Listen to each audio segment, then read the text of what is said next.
What just happened? I don't know, man. Those are the moments right there. Make you feel the most alive. Look at that frickin' brute. That's a 4-year-old buck. I just shot the biggest buck I ever had in Michigan. Michigan, it's Michigan gone wild here in Michigan, where the back roads run for miles and miles with the will of a man and the heart of a child on Michigan gone wild.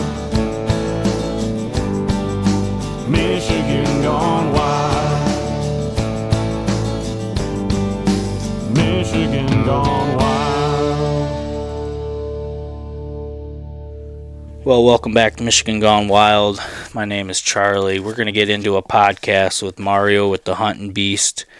Oh, man, we talked for, I think, two and a half hours. It was a good talk. We talk about Mario, who is Mario, how his life is. We get right down into boots on the ground, right into the bedding, wind direction, to learning from our mistakes, to story time. We touch base on when you take a mature buck out of a certain area, does another mature buck take over? We hit a bunch of stuff, a lot of topics on this. We hit strategy, what kind of strategy he takes with bedding, with food. We touch base on a lot of stuff. We touch base on thermals, wind direction. It's all around good, just a good podcast. So hopefully you guys like what we got coming out. I understand that we don't come out with a podcast every week or every other week. We try our best. We're just like everybody else. We have a normal life, normal family. So we stay pretty busy. We try to touch base with our friends in the hunting world, just like Mario, Sam Ubel, a few other good guys out there. So if you like what you hear, make sure to make a comment. Go to our YouTube page, hit that like button, hit that subscribe button. We got a Facebook page, we got a YouTube page, we got Instagram. You can hit me up on Facebook, Charles Ornsby. You got Jake Ornsby and Elvin Sakavich. We're all on Facebook. We're real friendly, so make sure you hit us on there. Throw us a message on our Facebook page. Comment, like, do everything you can if you want. We usually try to answer everybody's questions. But like I said, if you like what we are producing and stuff, give us a comment. Tell us what you would like to hear. I'm also looking for those big buck killers that are out there that you might not hear about all the time. So if you think you have an idea of a good person to talk to, they don't even have to be on YouTube, but if it's a small YouTube channel and he's killing bucks left and right and he's a good one to talk to, just throw it in the comments. So on that note, I'm going to end it.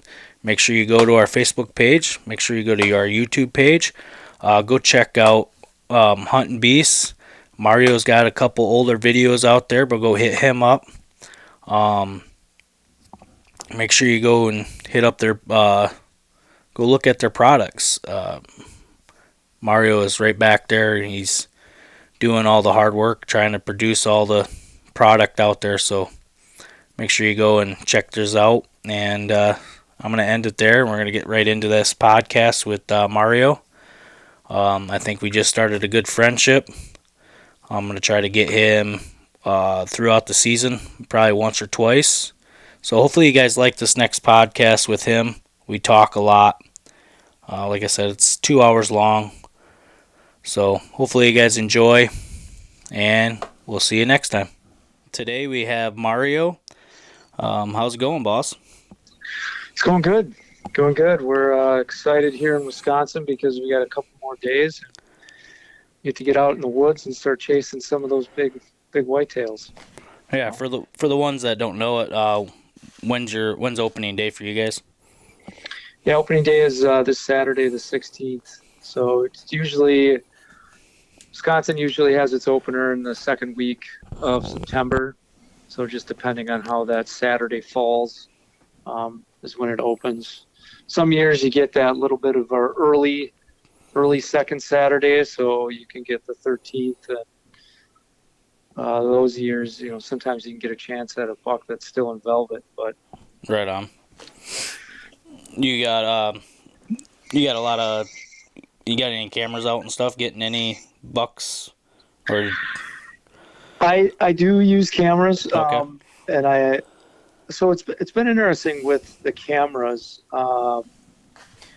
Kind of changed up some of the positioning of how we would put them in place and some of the areas that we plan on going into hunt. I really like in the first part of the season to hunt a lot of food sources that are prime during this time. So on public land, a lot of the swamp or mixture of islands that we hunt, a lot of that ends up being oaks. Yep. Or if we go out to western Wisconsin, in those areas, you have the potential for oaks dropping in the hills. So what's been weird this year is we kind of backed some of those cameras off out of the spots that we've patterned in previous years, and we kind of know that there's going to be deer moving into those areas. But the bucks have been kind of vacant for the last 3-4 weeks. Gotten a lot of does and fawns on camera. And we've had that unseasonably hot weather, so low rain, except for recently, I think had those bucks moving into other areas where they had access to water. Again, this is just my theory. And then I think they were on other food sources because the acorns weren't quite dropping. Although out last weekend at the local archery course, and they've got a lot of oak trees in there, a mixture of red and white oaks, and there was quite a few of those trees that were dropping acorns already. And then the temperature dropped about 20 degrees around here, and then a couple bucks popped up on camera. So yeah, I think a combination of the hot weather and just the change in that food source had them move into different locations. Yeah, we've had quite a bit of rain last, I'd say 2 to 3 weeks, and I'd say the last 12 days the temperature has dropped at night. We just got done with our Liberty hunt. It's our youth hunt out of Michigan here for the kids and disability. Sure. So it was probably the coolest weekend we've had for that, and I'd say 5-6 years. So it was kind of nice. Had the deer on the move, that's for sure. I got a couple cameras out right now on a couple oak ridges, and I'm starting to get a little bit more action on top of those ridges right now. And then I also work outside. I work, like right now, I'm working pretty much in the BFE of nowhere, and there's a good handful of oaks, and they're starting to drop right now. I think the temperature is temperature and that rain, but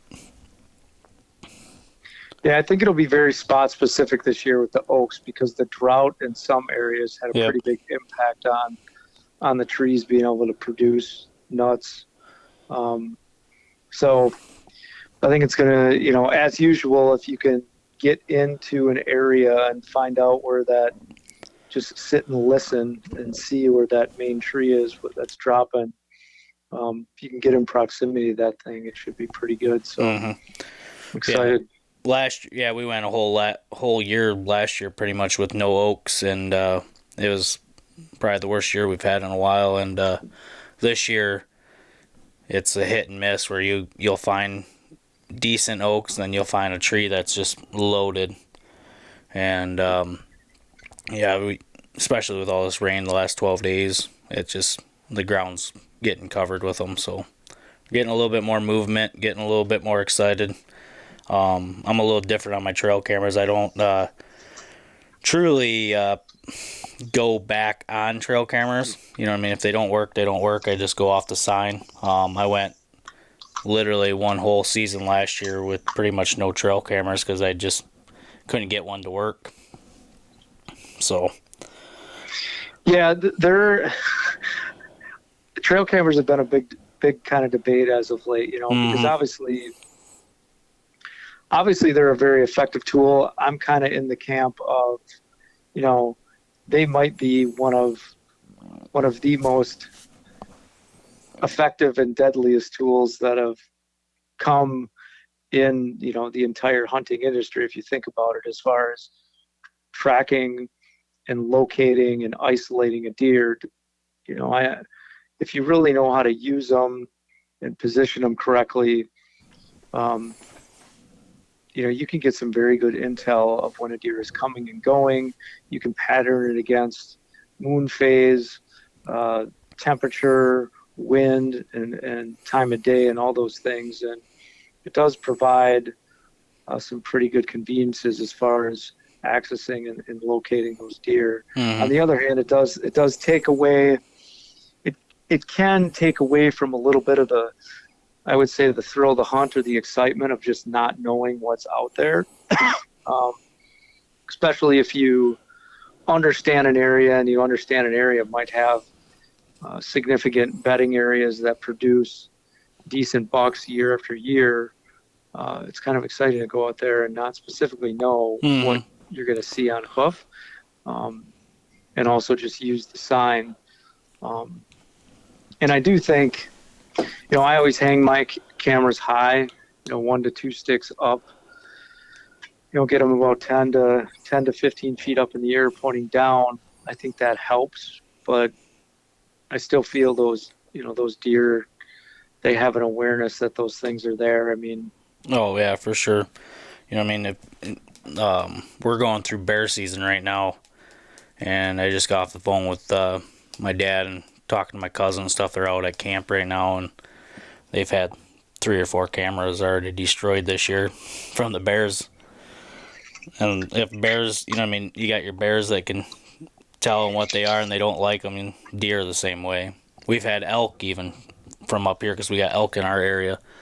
We've had elk rip them right off the tree too. So yeah, I think the big thing to if you can get them out there and let them soak for a while, you have the potential of your scent going off them, but your scent stays on those things for so long when you go and set them. And especially like a bear. Bears are so curious, and they'll come in and they'll, start pawing at it, looking at it, chewing on it. Before you know it, your camera's busted up and destroyed. So for the listeners that are out there, Mario, can you just give me a brief intro of yourself and Sure. what you do on a daily basis and who you are? And I think I'm probably one of them. Like I said on the phone,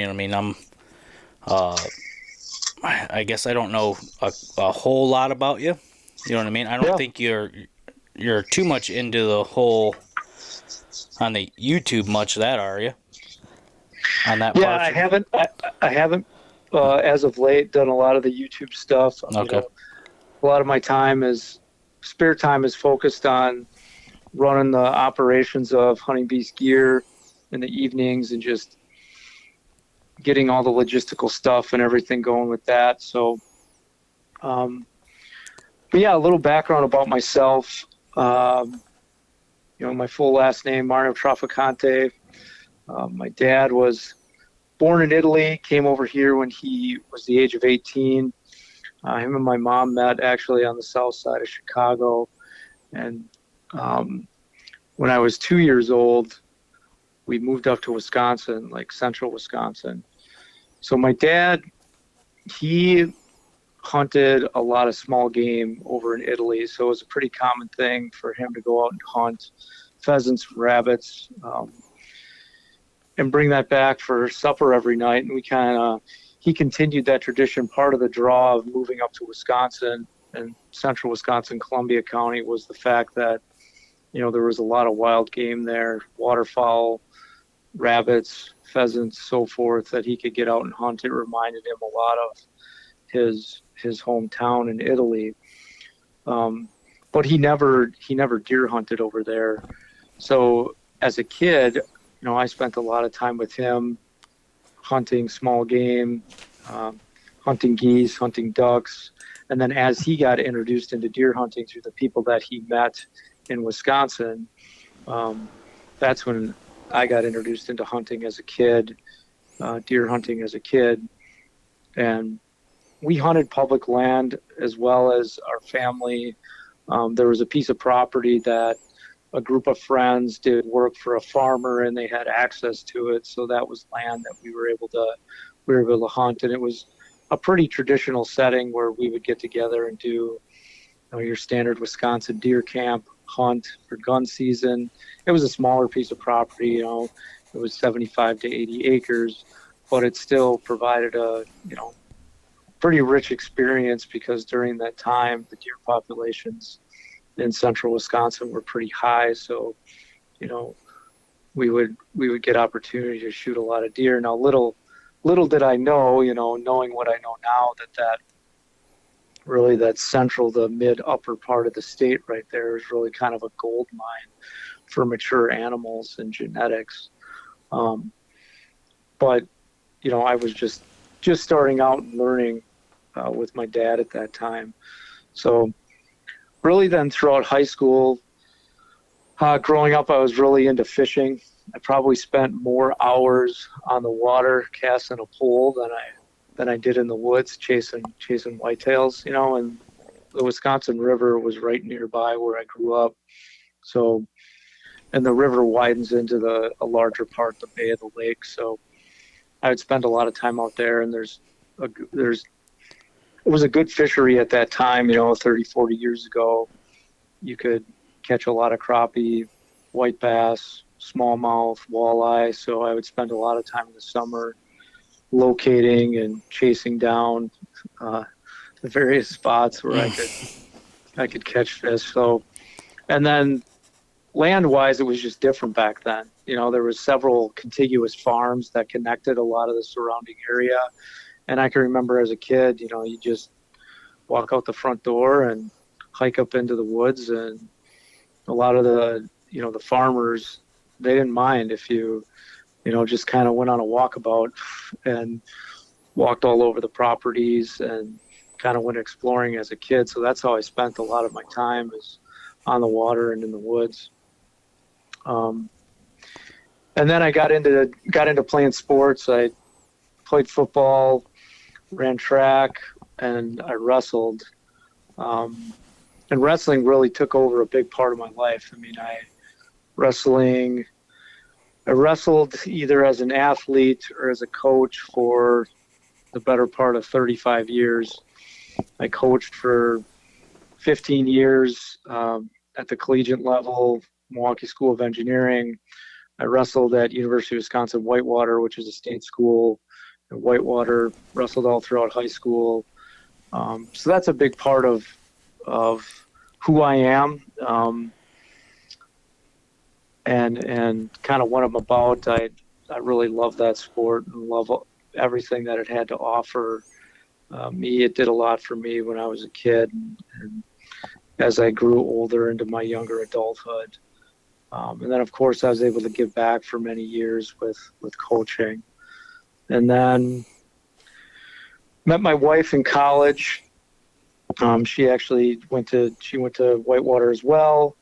She ran track there, and then we ended up moving out to southeastern Wisconsin. We live just outside of Milwaukee, and she's a school teacher at the high school here in town that we live in Sussex. And then I actually work full-time for a big printer, Quad Graphics, that's here in Sussex as well. So we've been here for going on 19 years now. So yeah, I've lived out in this area. Right on. We got two daughters. Our oldest is 18 and our youngest is 14. And yeah, life is good. It sounds like it. Now, what's your background with the company that you guys have there? Just for the listeners, what do you? I don't know if you'd like to share, but what do you do with the the hunting beast there with the. You're talking about the stands, the sticks, and that situation, correct? Yeah, Okay. yeah, exactly. So my background that I have, when I got out of college, I actually went to school for biology and chemistry. My wife's a chemistry teacher, so I worked for a couple years. Unrelated to that, I thought I was going to get into physical therapy and do a lot of work in that area because I liked sports and sports science and so forth. But I had worked with a lot of, I worked with developmentally disabled adults, and then I worked with high-risk kids while I was in college. And I continued the work with high-risk kids, both in a mentoring capacity and in a facility, a residential facility capacity for like 4 years after I got out of college. And that work is, I feel that work is God's work. You can do a lot of good, and I really liked that job, but it's also it's a very stressful job. When you want to start your own family and schedule wise, it's a lot of night shifts, it's a lot of continuous work. So I decided to get into software, and I went back and got another degree in computer science and software engineering, and spent the better part of the last 22 years working in that field. And it's actually in that field where I crossed paths with Dan Infault, who worked as an R&D machinist with the same company. And so when Dan and I met, originally it was just, I heard about Dan. Dan was very knowledgeable in the hunting space and was very into hunting. Mm-hmm. And I was starting to get more and more serious about deer hunting and, obviously getting out on a regular basis and trying to learn as much as I can. So that sort of introduced me into the hunting beast. And that was probably around, I want to say it was 2007, 2008. Time flies. It might have been a couple years earlier than that, but it's hard to exactly recall now at this point. But so Dan and I actually just started talking, because I had to access into where I worked through like the shop floor where he worked, and so it was just through those conversations that we kind of built a friendship, and we started aligning on ideas. I finally convinced him, hey, why don't we go out and hunt together? And so then we started hunting together. And from there, really, I think it was after the first year and a half or so that we were hunting together, Dan had been in the hunting industry for a while. He had done a lot of work with bow companies, with other tree stand companies. Obviously, working as an R&D machinist, he had that knowledge on some things that he wanted to do. And we started saying, like, hey, why don't we make some gear that suits the style of hunting that we like to do? And at that point, we were really moving around and hunting mobile all the time. So, the basic MO was find a new stretch of land. Dan, obviously growing up where he grew up, there's an expansive area of public land, 2,000 to 3,000 acres of public land. And when you're going out to these different areas, or if you're located in southeastern Wisconsin, you often have to travel, a significant distance, and you're going in, setting up your stand, setting up your equipment, tearing it down, and packing it out every night. So we really started thinking about how we could make some lighter weight equipment that also solved some of the real human problems that we were having with the equipment, reliability with parts not loosening up, making it more efficient for us to set up, lighter weight, easier stride length on the sticks. And so that's where really these ideas started to spawn. And Dan, being a machinist, he really wanted to focus on producing a tree stand out of a solid 6061 T6 billet. And then from that idea, we started thinking about, okay, how can we make climbing sticks lighter? And there are some specific features that we put into the stand and the sticks that suited what we were doing. If you look at our tree stand, the length and the width of the tree stand is set up specifically so when you're sitting in it, you don't get that knee pinch, that leg pinch that often happens if you're scrunched down too short in the seat. It's a 21.5-inch seat post with a 16.25 width and a 26-inch of open platform that you can sit on. So Dan, being a 6'3" guy, can sit very comfortable in that without his legs like scrunched up to his chest. And then me being a smaller guy at 5'8", it's not too tall where I'm kind of tiptoeing on the seat, which then causes that nerve pinch behind the legs.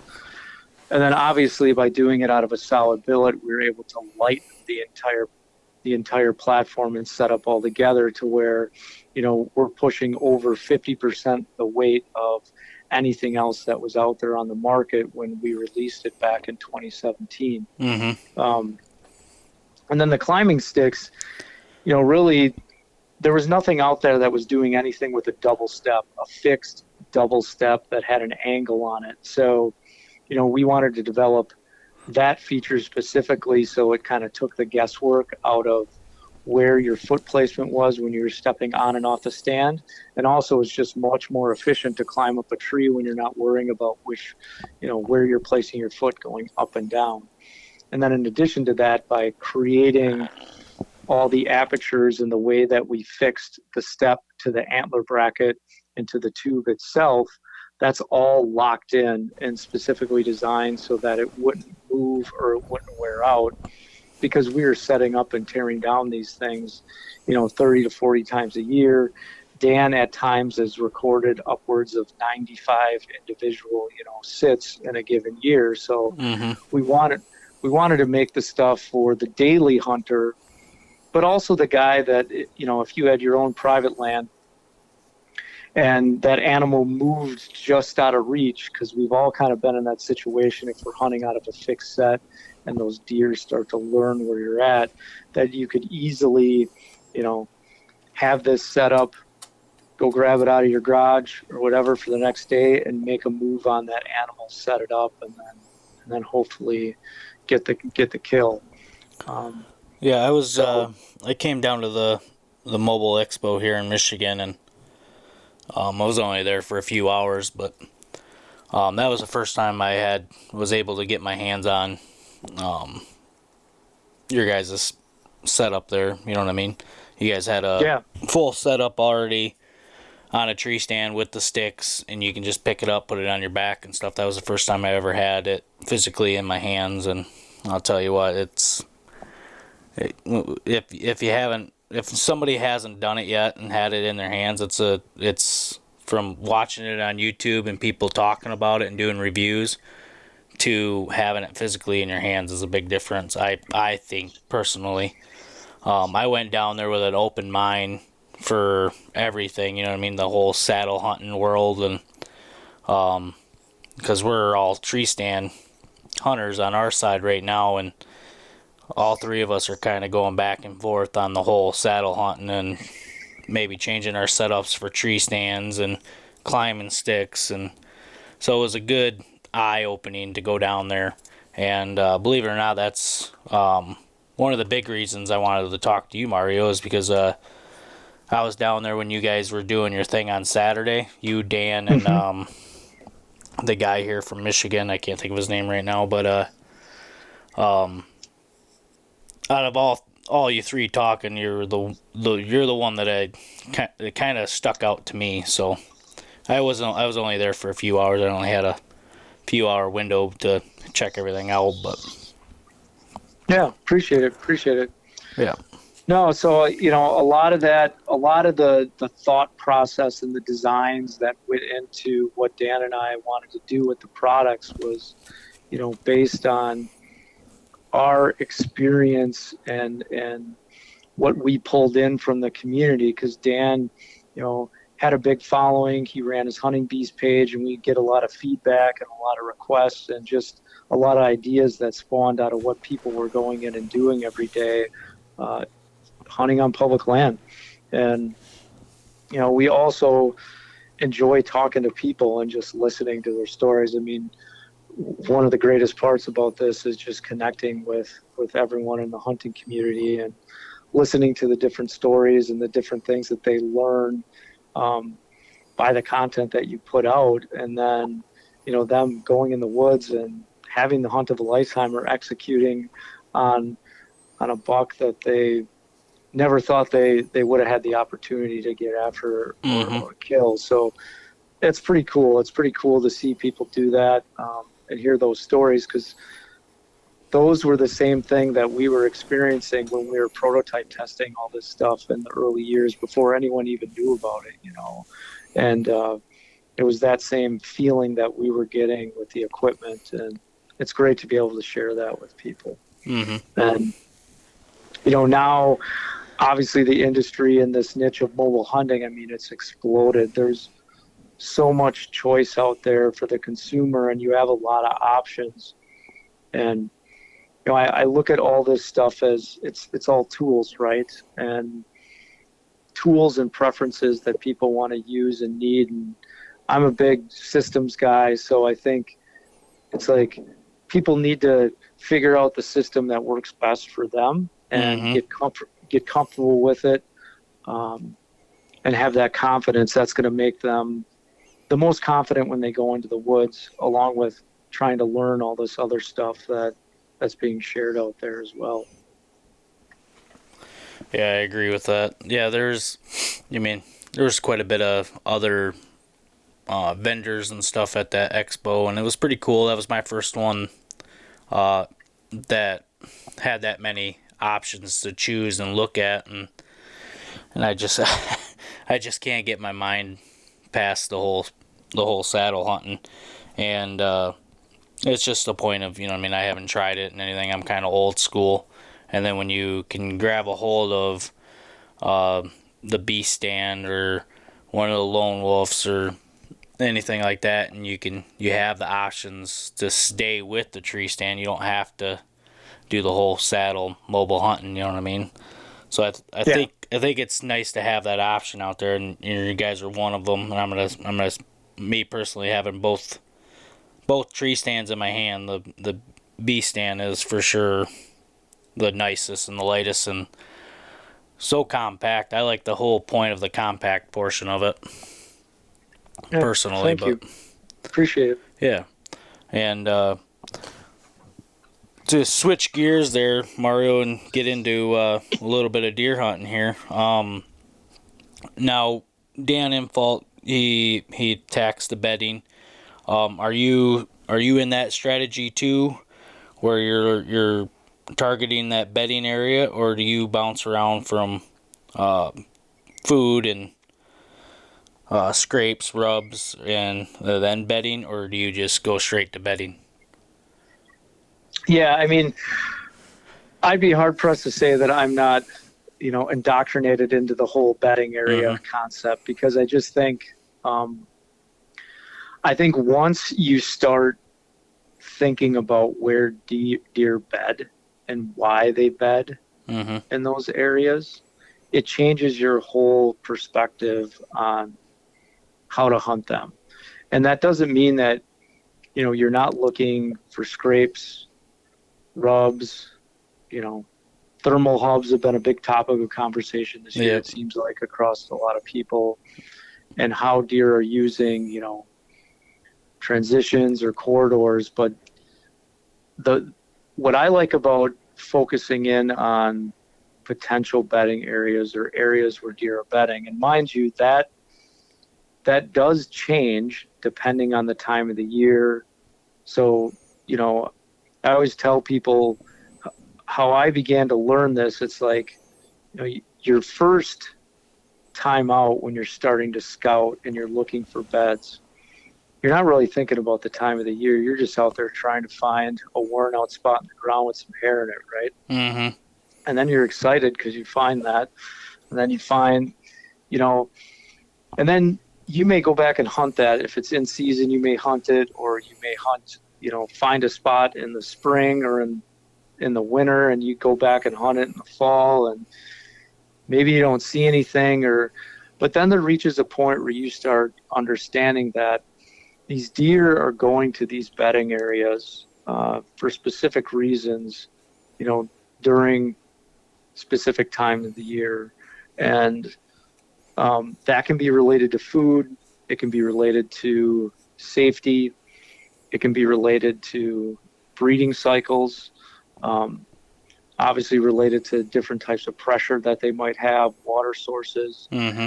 But not all bedding is equal. You can go scout in the late season or in the early spring. And in Wisconsin, obviously the same is true for Michigan. You might run into scenarios where you'll see deer beds in certain areas that are used during that late and spring season, but they won't be used Mm-hmm. in the fall. So I think the ability to just have that nugget in your head when you're going out and locating beds, the step I like to kind of go through is, okay, if I'm a deer and I'm sitting in this bed, why am I there? I always ask myself, why would I locate myself here? And I typically, I think of the sight, the sound, safety and smell, kind of those 4 S's of how a deer might use its sensory reception to protect itself in that bed. But then I start considering, like, okay, what food sources are close? What's maybe the social dynamic that's planting me here as a deer? Do I have access from this bed to where I'm figuring out or understanding what the rest of the herd is doing from this location, or can I easily get to, what we might call a primary scrape, or an area where all the deer are coming together to smell and figure out where, who else is in the area from a pecking order, from a maturity level. Mm-hmm. And then also, a lot of these good bedding areas that you'll find mature animals in over and over and over again, they seem to follow those same patterns where there's some sort of resilient escape route or some Loctite thing when it applies to either the predominant wind direction or elevation where they can see access, where there's a predominant access. And what I mean by that is, maybe they'll have water to their back where they can easily escape, and it's harder for, they've learned throughout the years that they don't get much pressure from that. Mm-hmm. So they'll bed up against that. Or you have a very high stem count in an area, and they'll have access routes going in and out of that, but it's very difficult for someone to get to them without making noise or without them being aware of the fact that there's a predator, us being hunters or predators coming in to hunt them. So I really try to put myself in the mindset of, if I was trying to survive in the outdoors every day as a wild animal and there were predators coming to kill me, Mm-hmm. how would I adjust to that? So without a doubt, I always think about bedding or the potential for bedding. Yep. Um, Yeah, we put those patterns together, and it's just like anything else. You come across that bedding, so you find the bedding, you find that one pattern, and then you literally like do a small grid search around. You go from bedding to, okay, are they bedding for this because they're going up to the top here to eat the oaks? Or is this bedding for, is this doe bedding? And so we start off, possibly starting off at bedding area, and then we work our way. Okay, we got bedding up here, right down the road from the scrape line or this rub line. The river situation. That's how I shot my 2 bucks here in Michigan last year. Was that same strategy as you were just talking about, how they would put that river to the back there, and that was something new to me last year that I came across more and more and more often. But And then, Yeah. go ahead. No, you're good.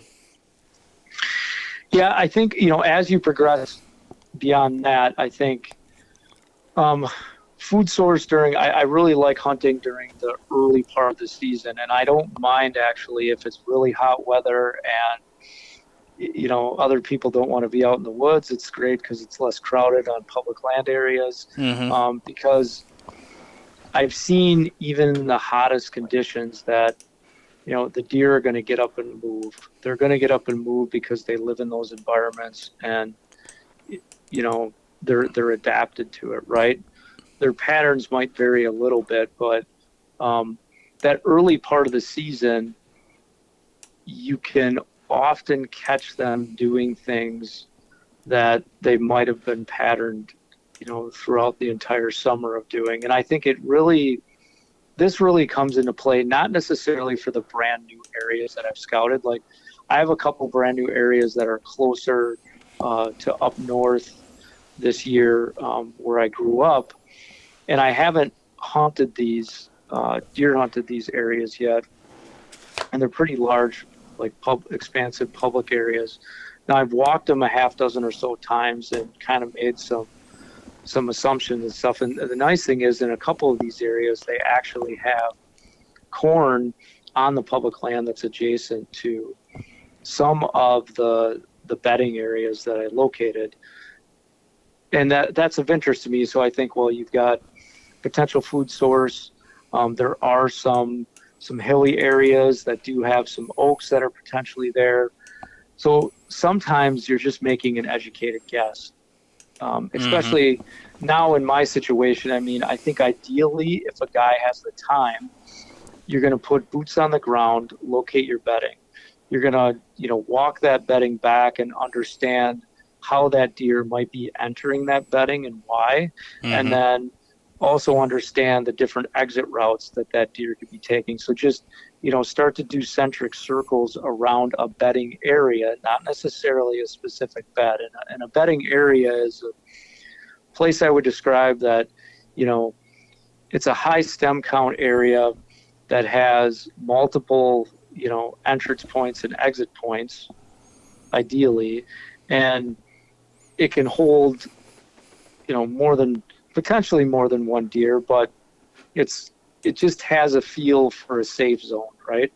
And then you start to make sort of these little concentric circles and try to back your way out to make some assumptions around, well, how is this deer entering and exiting it?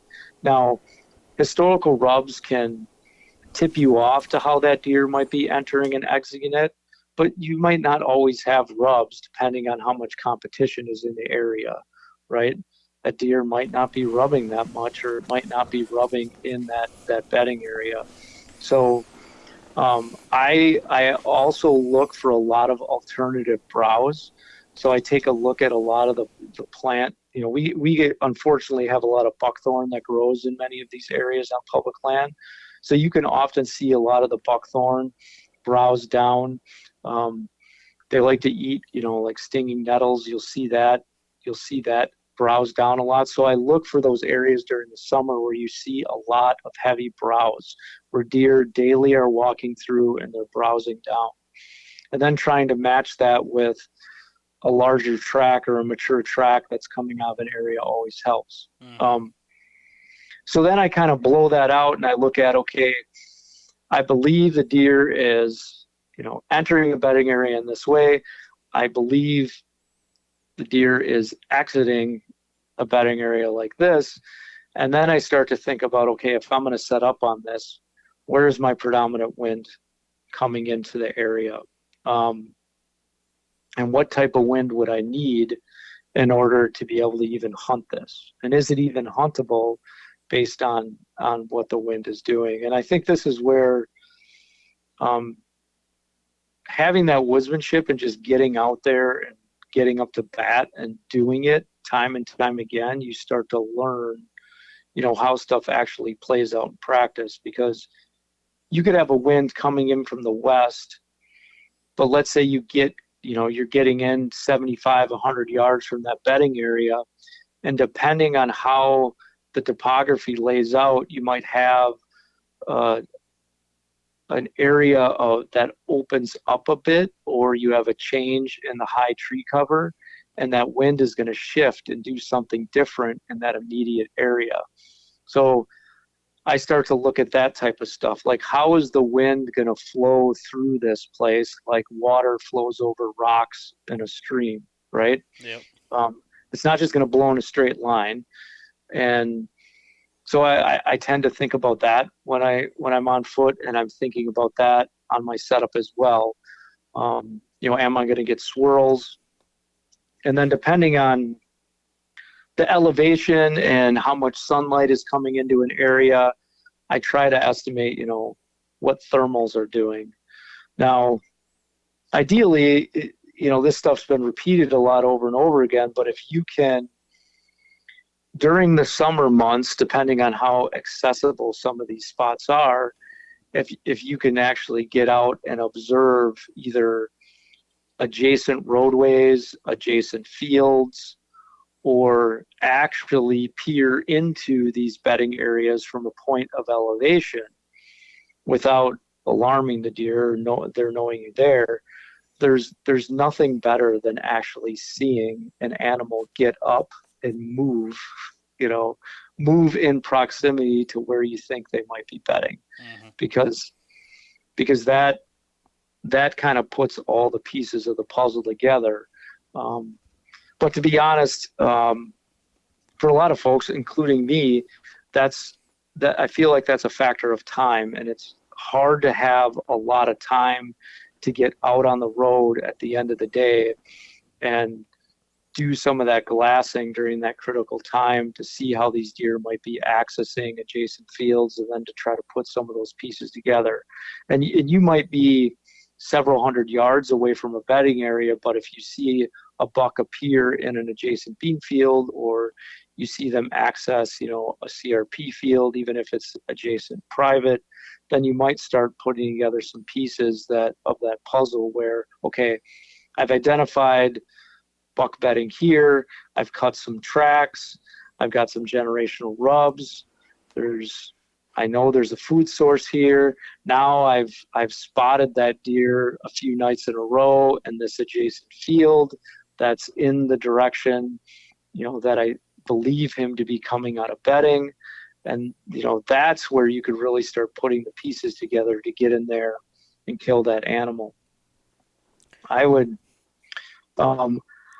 say, though, how it plays out in reality, at least for me, is that I quite often have to put a hypothesis together and then go hunt these spots. Sometimes they play out, sometimes they don't. Other times I make mistakes, and then it's a multi-year process of building knowledge about that area that pays off maybe, 2 years down the road or 3 years down the road, because I really start to understand how deer are walking a property and how they're utilizing the terrain. If that makes sense. No, it does. Yeah. Now, so to access a certain area, are you looking at thermals, the wind, the whole 9 yards when you're that's where I wanted to kind of pick your brain a little bit on your access point to your spots. I don't know if there's a good way to explain that or no. Yeah, I think simply, again, we have a lot of modern tools that are helpful, right? I think back to when I was a kid, and, we didn't have the internet. You had some rough maps of properties, but it was like anything else. You would walk into areas, and a lot of times you would hand draw maps of stuff. I've actually seen some guys, old timers, hand drawn maps of areas that they hunt and I used to do this with my friends all the time when we would hunt. We would get home and we would talk about the hunt, and we would draw a little rough map of the area that we hunted, and we would put our locations where we hunted, and we would mark the wind direction, and we would mark where we saw deer movement. I think now with some of the modern tools, you can go online and you can look at an aerial map, and a lot of times those aerial maps, if you're looking at tools like Spartan Forge, which can give you some predictive information in there, but you're also getting moon phase, wind direction, temperature, um, for the area that you're hunting. So the most basic thing that I look at for access is always wind direction. I'll look at that first. What way can I access that's going to be at my best advantage for wind direction? Um, and then I kind of look at the same thing. If I was that deer and I have a strong inclination that that deer or deer are bedded in a specific bedding area, then I don't want my wind obviously blowing towards that bedding area, but I want it to be just off. It doesn't have to be in my face, but some sort of just off wind or a crosswind that doesn't have my wind going to that bedding area. So that's one thing with access. The other thing is obviously line of sight, which these things have been talked about a lot, but how do I gain access to the area that I want to hunt without being in line of sight where that deer might be bedded? And what you got to remember is that, hopefully when I'm going in there, and I'm kind of guilty of this, I often go in sometimes really early. I like to hunt evenings in the early season, way more than I hunt mornings. I really don't hunt mornings too often until like that pre-rut really starts to happen to mid to late October, or I start seeing reason for deer to be getting to bedding late, or being out later in the morning. So, line of sight, I think that deer is going to be in that bedding area, unalerted and sort of half awake, half asleep. Now, due to camera data that I've ran cameras in bedding areas before, deer do get up during the summer months multiple times during the day to feed, move around, bed back down, and they kind of stick in that core safe zone to do that. So from time to time they might move around more, but obviously I think deer learn to be, there's certain times of the year that they can be more free and they're not under pressure, and they understand when the hunting season starts and when that kind of pressure comes on, and they move into those more secure areas. So definitely wind, so smell, line of sight. I often like to have some type of cover between me and potentially where I'm going, so that I have the advantage of that cover that I can use to my advantage to sneak in. So those are the things I think about for access. Now, I might do something that's non-conventional for access, meaning that, maybe you have to cross a creek or access up through a river with a kayak, or maybe you have to walk an additional quarter mile around a property to access a spot from the north, because the way that the wind lays out on the property and the way that the bedding lays out, if you come in from the easy access point, let's say it's from the south, you're going to be at a significant disadvantage for that deer. So I do look at alternative access that's available to me, and that at times that might be moving off of the main public land parking lot, or even if I'm hunting on private, not entering the same way other hunters enter, but looking for different side roads or adjacent right-of-ways that give me access to that property from some other direction. Right. Yeah. It's pretty much what you're explaining is exactly what I went into last year on one of my hunts, and I had to do the exact same thing. I had to come in from the completely opposite where I've been hunting the last 3 years to try to get this mature buck, and I ended up using the wind and dropping down, and believe it or not, I ended up getting on, it would be the opposite side of the river of the buck. So I pretty much came right into his back door, and it was a big oak ridge that I was walking, and I dropped down to the river bottom. And the same thing, I had a bunch of just blow down river, swampy, nasty stuff, and I pretty much just made myself a nice little path through there where it it'd be really really hard for a deer to see me come through there. And the same thing is I came in with the wind with my favor. I dropped down, made sure nobody, you know what I mean? Obviously, the deer can't see me. I put that into a factor. I came into my blind. It was on the ground. Everything seemed fine in my mind, and the only factor I didn't put in was um, the oxbow wind direction change.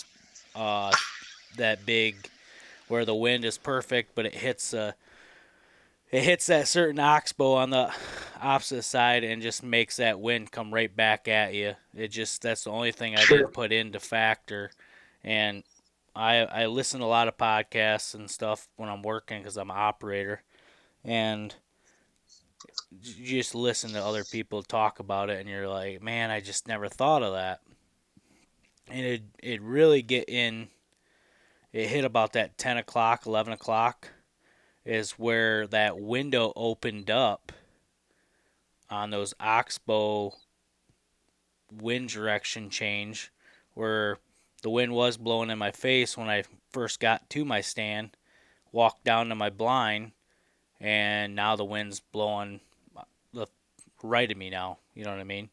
But Yep. between that 10 o'clock, 11 o'clock, 12 o'clock change, them thermals came out, and I was already still down in there, but that wind changed for those 3-4 hours, and that's where I was getting that. That's when I got that mature buck, was in between that time frame. But it never clicked during, you know what I mean, during the time of scouting, and I've never really put that um, thermal image in my mind on that right down on the river like that. You know what I mean? So that was something new I learned during season. And then, you know what I mean? It's just like, it's no different like car shopping. You want a brand new Chevy blue, and then the next 3 weeks, that's all you see is a blue Chevy everybody's driving. So, Yep. Yep. so I think it's a really good point that you made for a lot of new hunters that are getting into this, and even guys that are building up their learning curve. There is something to be said about the woodsmanship of actually just going out and practicing this stuff and trying to practice it as often as you can. hmm Because through that experience that you just described, um, not only did you see how the environment behaved, right? How the wind shifted in that area and the layout of the oxbow, right? But you also got insight into how an animal, a mature animal, behaved under those conditions. And I feel like even if you make mistakes when you go out and do these hunts, you know, you're still going to be able to learn from those mistakes and apply those concepts to the next hunts. And then, um, yeah, so I think, you know, there's so much information available to us today that hmm you can kind of get caught up in analysis paralysis, when ultimately, you know, you can do that to some extent, but you should shift your time to just getting out in the field and doing some scouting. Like, one of my options for this weekend is, you know, I typically don't do morning hunts, but I want to utilize that time to do some scouting. Now, I do have some areas that I've hunted many years in a row, so I know them. I'm relatively confident if there's a certain wind that's when I should be accessing them to potentially, you know, get a crack at the mature animals that are moving around there, right? Mm-hmm. And that's also a double-edged sword, because I feel when you hunt certain areas year after year, and you may harvest or take animals out of those areas, they also begin to pattern, you as an individual hunter, if you've been successful in there as well. So you still have to be open to shifting your game up. But point being is like, I think, there's a lot of value in getting up early, getting up before, sunrise, getting your, getting yourself out to an area. And like, I may just drive around this block of public right as the sun begins to rise and get myself at a vantage point where I can get some glass on some things that are moving out of, these adjacent feeding areas. In this case, it's, soybean and corn that are adjacent to where the public is, right? To see if I can catch a glimpse or get myself up on elevation in this particular area, because there's higher hills, to see if I can see anything that's walking back or accessing back to bedding. And some people might ask, well, why don't you just go in there and hunt it? You scouted it. I mean, part of the reason is, going in the morning without exactly knowing with more confidence where specifically those deer might be bedding or how they're moving in and out of there. Doing some observation like that can give me confidence as to what might be going on that evening. So, I might sit and do some monitoring and some glassing in the morning, and then put my boots on, grab my bow, and get some scouting on the ground, not pressing too close to bedding areas, not going into bedding areas, but start scouting those transitions, those areas where I potentially might set up to try to cut some fresh tracks, and maybe look for some fresh browse sign. Maybe because the bucks are coming out of velvet, to start looking, hey, is there any fresh rubs in this area? Do I see, what I would deem as a buck trail or an access point where there's a mature animal coming in and out? And then making a mental note of that, running back to the truck, grabbing a little something to eat, some water, and then setting up for the afternoon. So I think utilizing, especially when you maybe have limited time, utilizing your morning like that, so doing more scouting to set up for that evening hunt, can be a big advantage too. Right. There was something else. Now, is there, to change gears a little bit more there, Mario? Is there, because not a lot of guys, not a lot of people are, I mean, obviously you're not on the YouTube that much. So is there, right off the top of your head, is there a certain buck or a story that comes to mind? One of your favorites that you can kind of give the listeners a little taste of Oh yeah, Mario hunting? I think one of my favorite learning moment bucks is that Dan and I did a hunt together. We co-hunted this area that was kind of broken up into a bunch of concentric. This one's actually, it's an older video, but it's out on the YouTube channel. But there was a bunch of concentric oak islands, and we kind of flipped a coin for going into this area. And this was a case too. I think we had already hunted this place. I'm trying to think, maybe for a couple years at this point. And we kind of started to understand how we understood where we thought the bedding were, right? And we had history of bucks coming out of a certain bedding area. But now we were starting to understand how they were utilizing these different oak islands. So I remember it was unseasonably warm, leading into fall, similar to what it was this year. And Dan and I kind of flipped a coin as to which islands we were going to sit on. I took the short island. He rotated around up north of me and took the high north island. And the reason why this one was a good learning experience for me is because, and I've seen this pattern happen before, is a lot of times these bucks during this summer pattern going into the fall, they will move a lot more in daylight than they do in the pre-rut or the rut, or the pre-rut or later in that season, not necessarily the rut. They could sometimes be running around all over, but, typically a mature animal, they're getting out of their bedding area last 10, 15 minutes of daylight. So in this case, I wasn't really connecting all the dots with that yet. And I got onto this oak island where there was clearly white acorns dropping. You had a nice amount of mature oaks. And I made my way past like the primary oak flat, and I set up more on the edge of the island. So where the island made a point and it pointed off to the east into this bedding area. And I expected based on how the wind was going, because there was a southeast wind that night, that the wind was going to come up over the island. It was just off, and it was, going to be just off in my face. And I was expecting deer to move more from my south to north, So as they were walking, they would have the crosswind going across them, or they'd have the wind, relatively to their back. Well, so I was pushing the edge of the island. So it's opening weekend, I'm pushing the edge of the island. Well, as it turned out, at like 3:40 in the afternoon,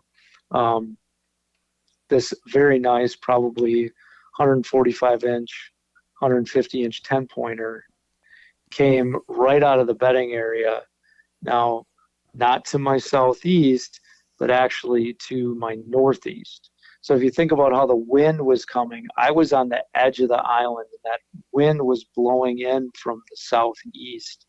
So it was actually hitting the tip of the island, and it was rolling off, right?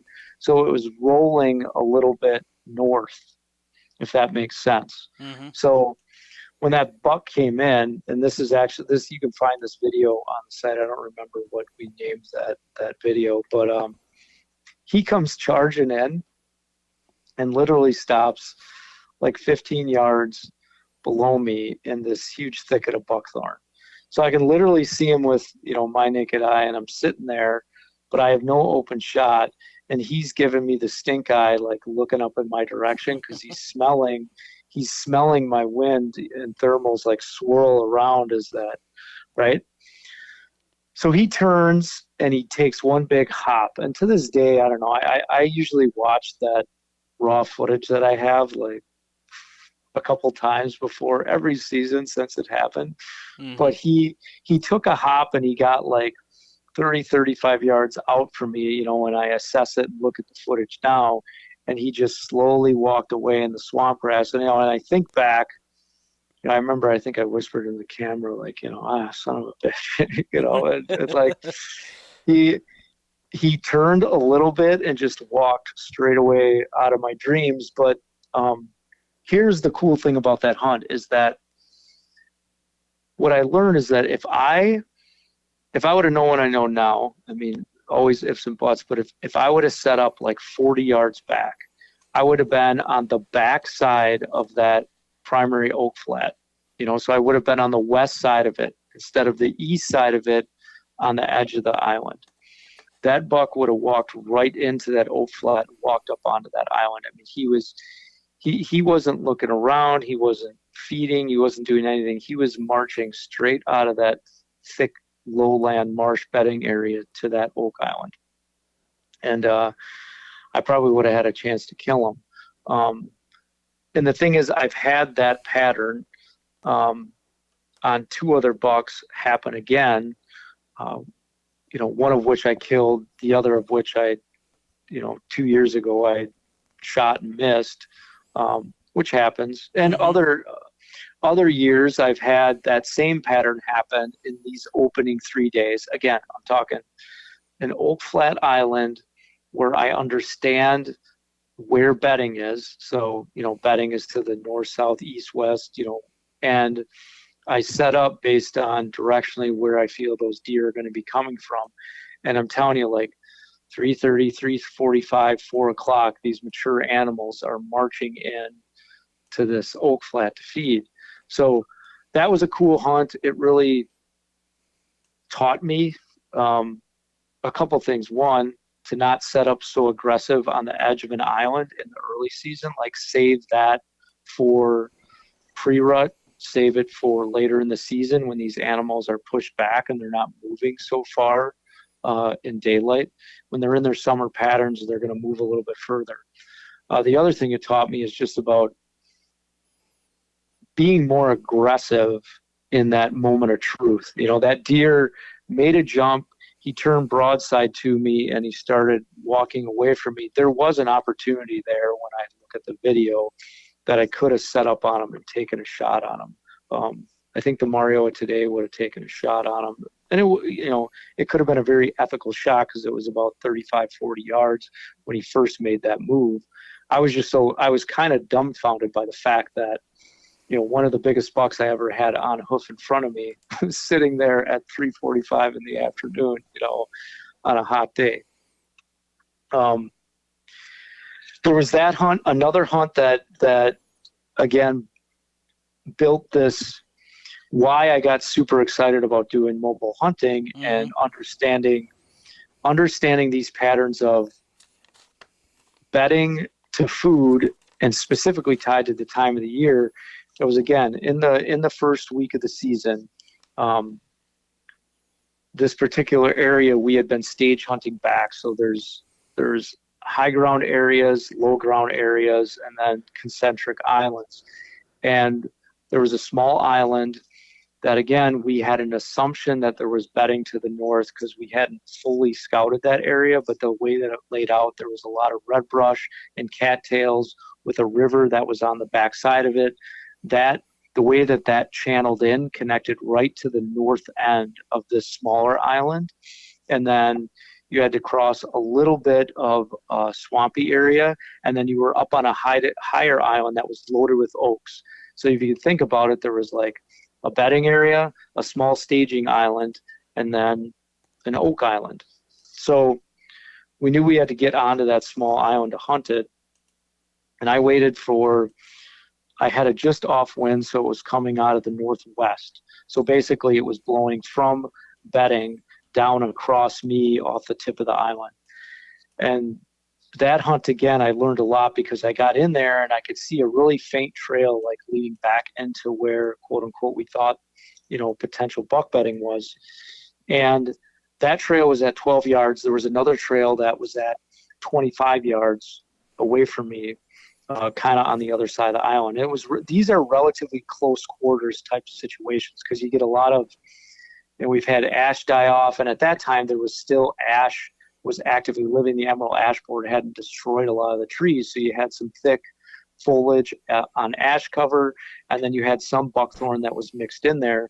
So you're talking like 15-yard shooting lanes at max, But I slid in there with mobile set up my sticks in my stand, and I got settled. And I remember right around 4:30 or so, I had a fawn and like a forkhorn buck. They came out of that bedding area and they took that high trail, that 25-yard trail. And I remember like range finding them and watching them, and it kind of got me calmed down and just into like, okay, so I see how they accessed out of the bedding area. Like I saw before, seeing deer, how they leave an area like that is super important, right? You can talk all the theory that you want, but actually seeing those deer move out of that area and watching where they stopped, where they smelled, how they checked the wind, and then they quickly got on that high trail and off they went off that island. And it gets rather thick at the end, but I presume they went up onto the oak island to feed. Well, that particular week was it was the day before, the day after. We just had the harvest moon that hit a couple weeks ago. It was right around the time I moved my daughter up into school this year. Well, that was going on during that week. So I remember that the right at dusk, right at that last like 10 minutes of light, the sky was rather illuminated still, right? Because you have all that additional reflection coming off the moonlight and whatnot. And I remember thinking to myself, like, man, I've got like a few more minutes till close, and it was a good hunt, but I'm not going to see anything else. And all of a sudden, I heard a branch snap, right? And I look over to my northwest towards that bedding area, and I see this, this basket like moving up and down and working its way on the low trail, the trail that comes right underneath me.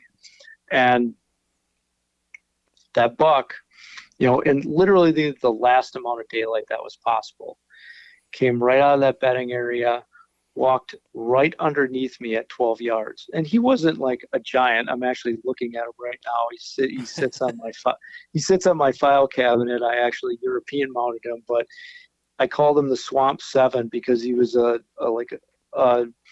was like 18 inches wide, fairly tall, but he was a 7-pointer, bright white rack. And right at 12 yards, he came by broadside. His belly, what I remember on that deer, he's just had a big old fat belly on him. And I let one fly, put it right through him, and he ran down that access trail and, what I presume to be off into that swamp grass transition. Yeah. And, that was another time, like learning all this stuff. You're out in a remote area.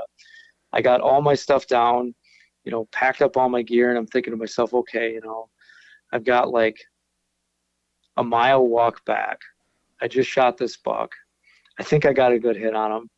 So, I remember I think I called Dan because Dan knew where I was in that location. And then I started tracking, and there was like little blood here, and all of a sudden the floodgates opened. There was blood all over the sides of the swamp grass, on the side of some trees. And I remember coming into that swamp grass transition, and I shined my headlamp up, and there that buck was laying on that other large oak island I talked about to the south. So he had gone maybe 75, 100 yards and just made it onto that other island and died. So again, I don't know for sure, but I bet $1,000 that buck was getting up, and his big old fat belly was going to go get filled up with all those acorns that were dropping on that other island. And I think to myself, like, if I would have been hunting on the actual oak island, right, I would have never saw that buck in daylight. So, again, just understanding how those two islands worked in tandem. So you had bedding to the north. You had this little small island that was south of that bedding. And then, another 100 yards beyond that, you had this larger oak island that really had the bulk of the oak crop, right? No oak trees on that little island I was on. It was a mix of poplar and ash, and like I said, some buckthorn. There's cattails in there, right? And then to the north was redbrush and cattails, and yeah, we went back that spring actually and really scouted that area hard and found those core beds and bedding areas that we believe that buck to be bedded in. And that particular area, we had that produced encounters with other mature animals, for a couple seasons after that. So those are a few of the stories. I mean, I feel like I've got more stories about ones that I boogered up than I do about ones that I've shot. Oh, I'm the same way. I'm okay with that because all those ones that I boogered up, I always just think about, there's it's just more information that I can use, when I get in that situation again.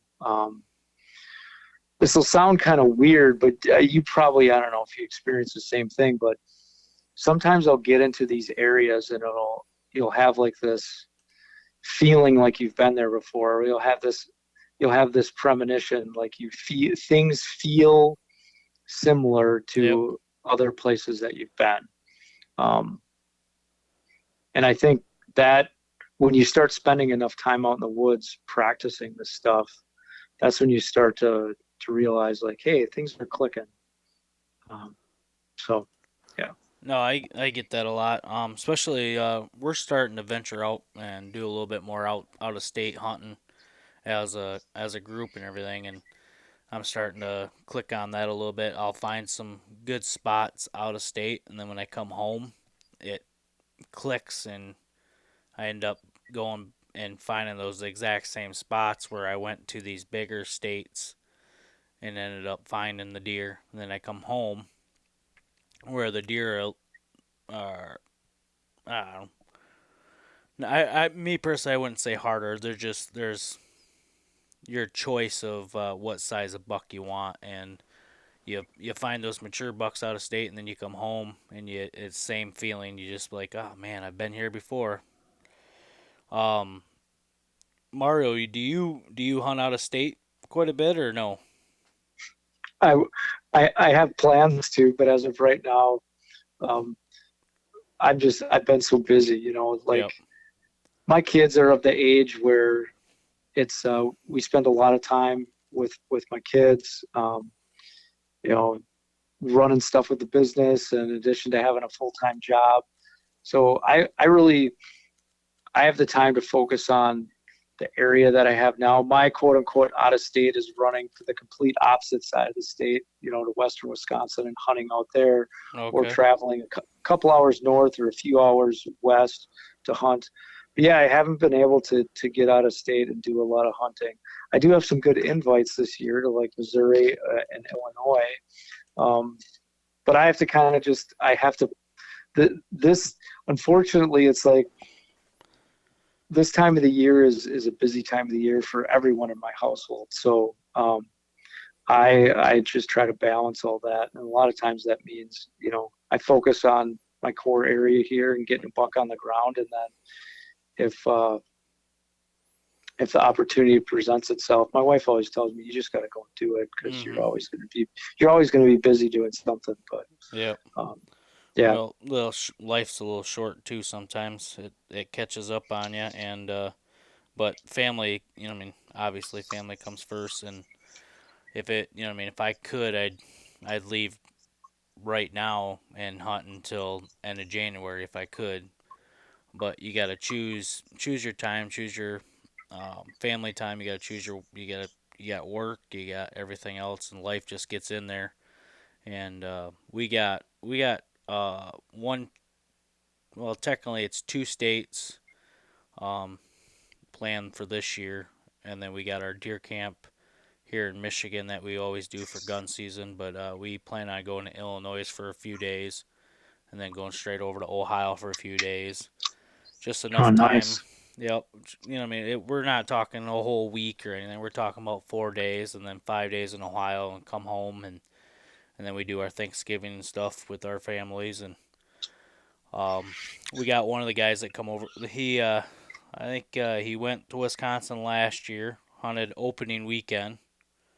Um, it was either opening weekend or the following weekend. He was able to get over to Wisconsin. I'm not sure if he's going to do that this year. He just got his Michigan Bear this past week, so that might open him up to possibly swing over there. So he's got a Wisconsin tag, I do believe. So one of us will be going over there this year. Um, if I do, it'd be kind of more in the late season, if anything. Yeah. What do you guys, what do you guys do for strategy, or what is your kind of thought process when you take on these out of state hunts or different locations? So so so Ohio, we've been there for 5 years. Illinois is new. So to turn us around to those trail cameras, see, we take these out of state hunts as a more of a challenge and a learning for us. Hmm. We're still young, we're still learning, and we've been to Ohio, we scouted it, we've put cameras out, and it just seems like God's stepping on our toes and not letting us walk because it seems like every time we put trail cameras out, they just don't work. So we gave up on the whole trail camera situation out of state. with life, you just don't have time to do it. Right. Right. So normally our strategy is um, we always got our hills, we always got our swamps, and we always got our marshes, and then we also got our beddings, we got our feeding, we got our scrapes, and we got our rubs. Um, all three of us we work and we got life, we got family. So we target that pre-rut and that rut section.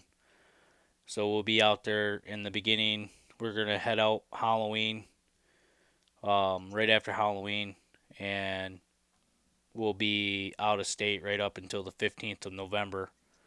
So our strategy is we're looking for those scrapes, we're looking for those doe beddings. We're trying to get those strategies figured out as quick as possible, but we're also trying not to rush it too. That's our goal this year is to go in, and especially mine is going to Illinois.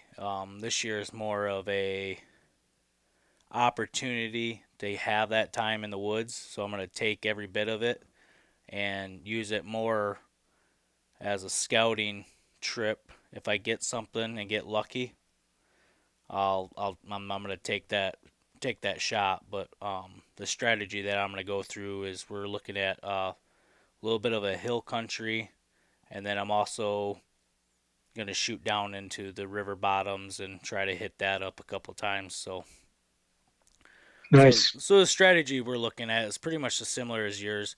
You know, it's rut section or rut season that I'm gonna go there for. So I'm gonna keep my eyes open for them scrapes, and then I'm gonna hit the bedding area. I'm gonna try to find that doe bedding, and then I'm just gonna do my little circles beyond that, and then the like we were saying about the mapping and stuff. You know, I mean, I got Onyx and I got Spartage, or did I say that right? Yeah. Spartan Forge. Yeah. Yep. Yeah. Yeah. I believe it or not, I just got that from when I was down there at the Mobile Expo there. So I got both of those, and so I'll do a little bit of map scouting on the map here, and I got it brought up right now for Illinois. And I just got my biggest thing on state or out of state hunting is trying to get the easiest and the quickest access point because you know I mean I understand the whole 2-3 miles in. We go 3 miles in Ohio, and it's just the access point. It's just trying to find the easiest route, but not to screw you up. You know what I mean for your hunt. Right. So it seems like I'm doing a lot of that on my map scouting more than finding the area because I could. There's so many areas you could choose from, but so we're targeting just like you guys. We target the bedding. We go from the bedding to the feed, and then we might, you know, what I mean, we're trying to get that um, in between area. You know, what I mean, I'm not gonna go straight to the bedding, and sometimes I will, sometimes I won't. Sometimes I try to get in between the feed and the bedding, or if I find that scrape line that I really like, I might hit that up too. But it's more like um, just a go and try it out type kind of a strategy out of state. But when I'm at home, I'm more.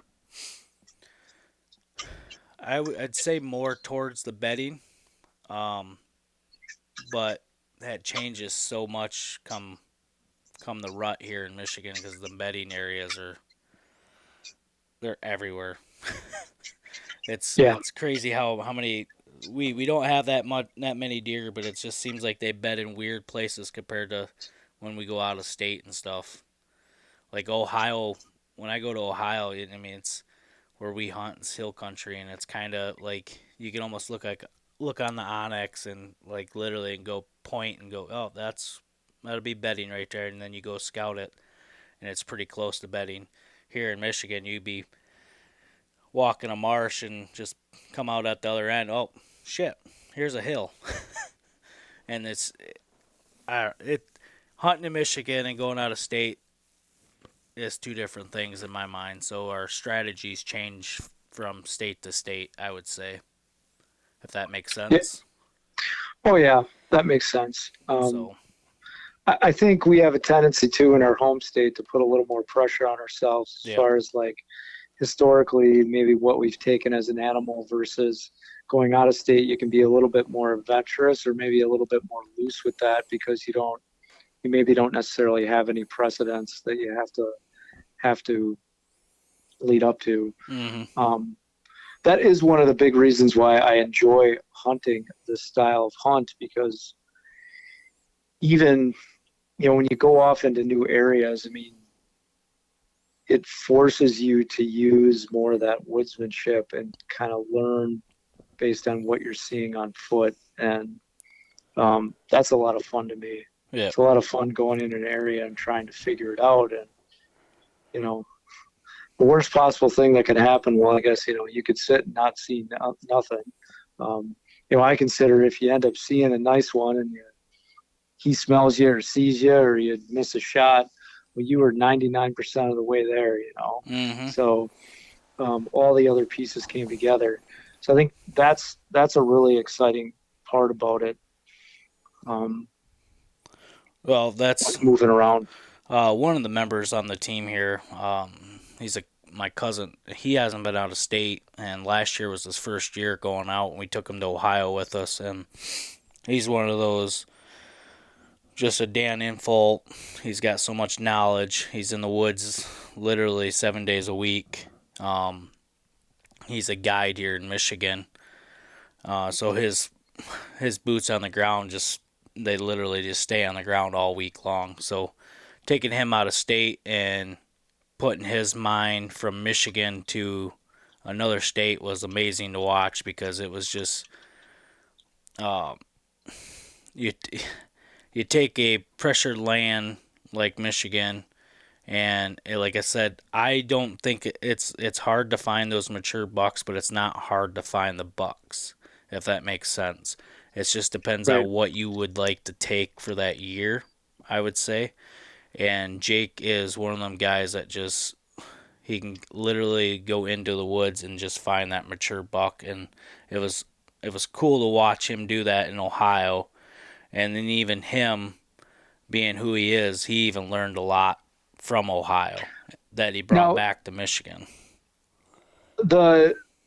the area of Ohio that you're hunting, is the topography, is it hill country more so? Is Yep. it swamps? Is it, yeah. Well, technically, I mean, the main area is hill country, but down in the bottoms are wetlands, Okay. little ponds, little creeks, or you'll have the top of the hill. You'll have a pond where they overflow from a creek goes down into another pond, or it's dried up, now it's a marsh. So you get the best of both worlds.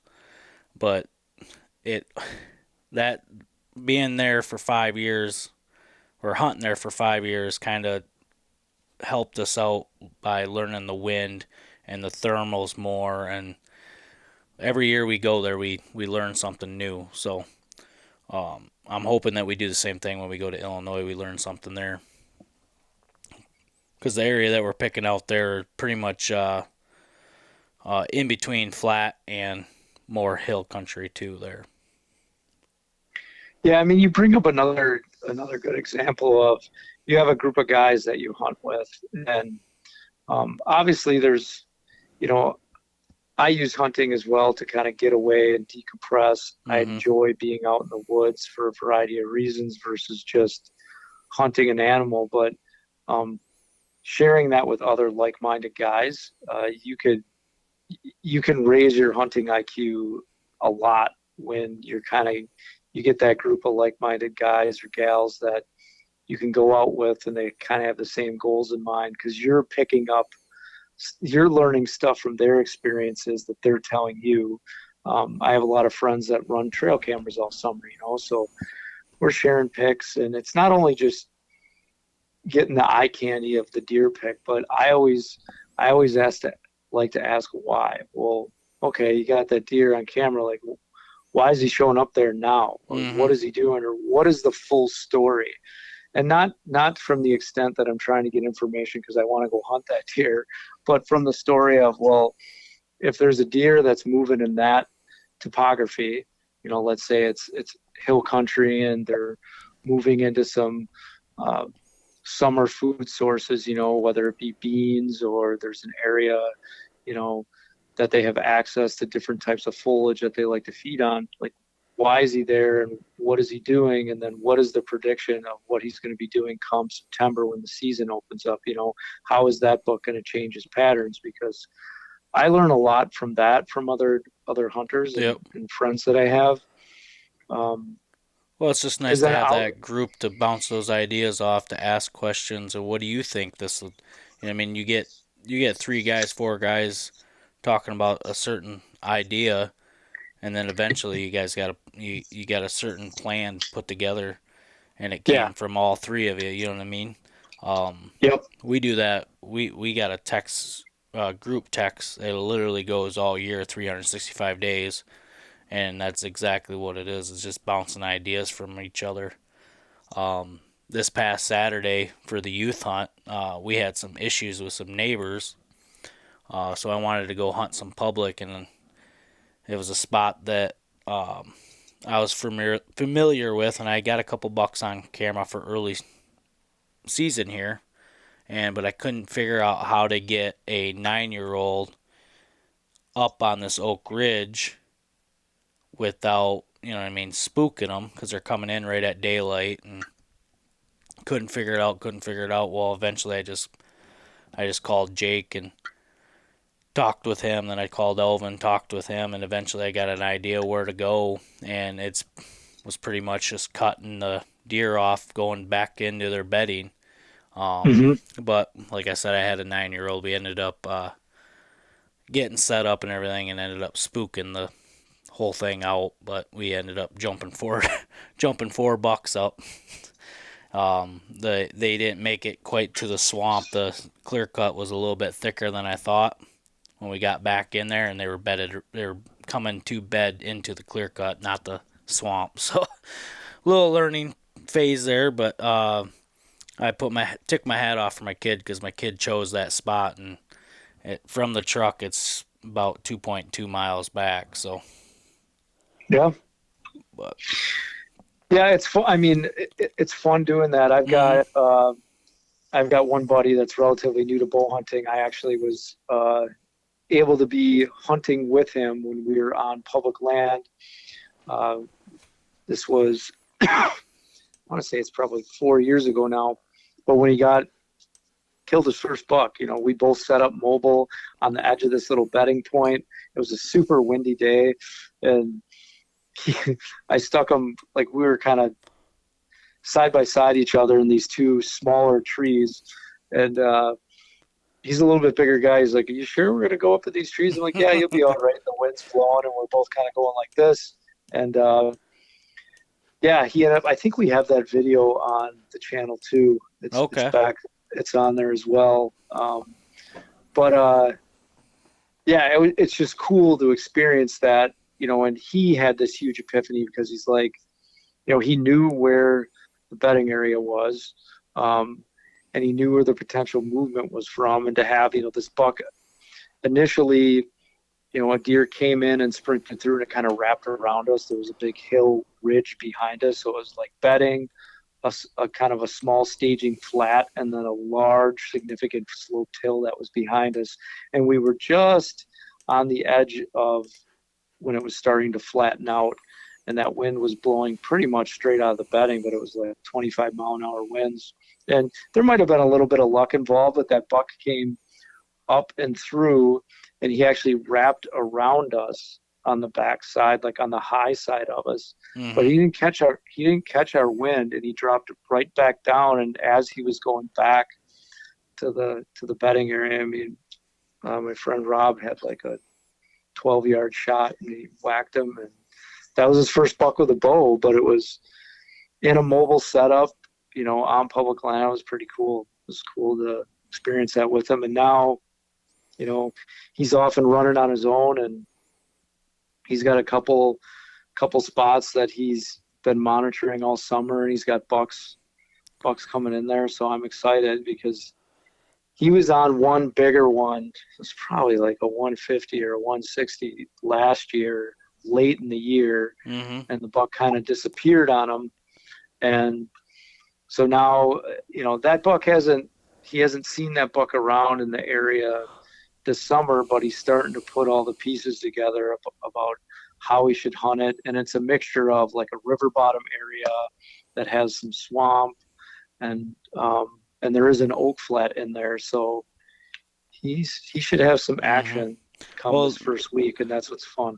that's a whole new game right there too. Is when you narrow it down to a certain buck, and you got a certain buck on mind, and chasing a certain buck is a whole different game, and it's it takes a lot of time from your other hunting, but it also you learn a lot from it, and it's it's a different feeling when you finally get that deer, if you get the chance to get that deer. Yeah, yeah. I don't know if you have had that opportunity to do that, but it's a different feeling to have. That's for sure. I chased a buck for 4.5 years, ended up being 6.5. And that's the one I Whew. took last year, and yeah, it was an awesome feeling, but also a weird feeling. Like I'm gonna go into that woods and not find his sign anymore. I'm not gonna see his pictures, and but then at the same time, I'm gonna have him on my wall to watch and look, and it's a cool feeling, and I learned a lot from that deer. So I Yeah, don't know if you've had. I haven't had the opportunity to do that on a particular buck over that many seasons. Mm-hmm. You know, I've done that on a couple bucks going from the end of a season to the next year, or at the identifying a buck at the beginning of the season and then playing a cat and mouse game with them, through the majority of the season, and end up getting them. There was actually one of the bigger bucks that have shot, that large 10-pointer.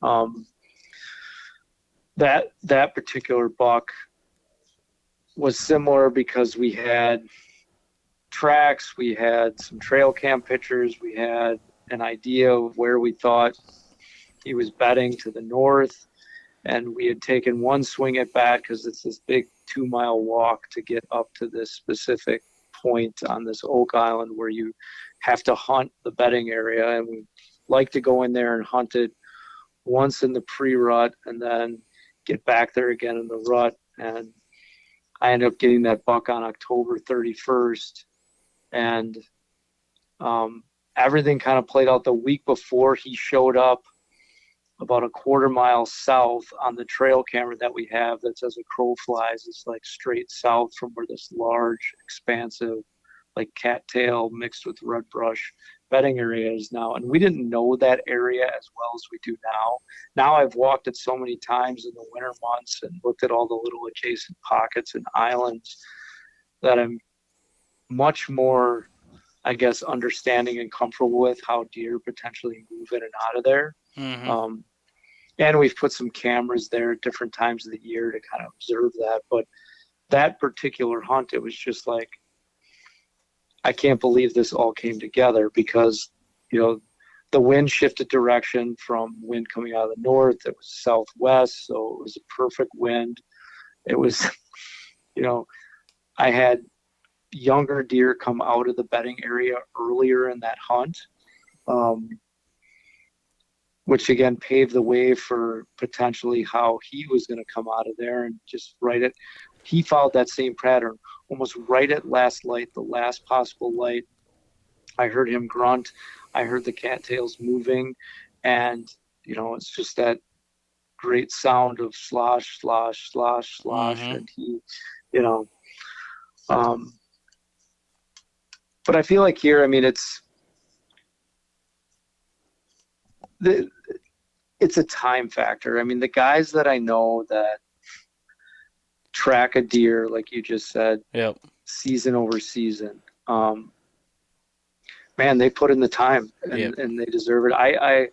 My hat's off to the guys that have the time, gals that are able to do that, because and then not only doing that, but then you're doing it in competition with Mm-hmm. everyone else, that's trying to hunt that deer. Yeah. Um, So I was lucky. so I was lucky enough to, learn on the way, chase this certain buck, but then also, come across where, okay, if he's going to be in this area, where is he going to be in the summer? Where is he at in the fall? I started picturing that stuff and started venturing out and finding these other spots and putting same thing. Like we were talking earlier about walking into a spot and oh man, this looks familiar. This seems like I've been here before.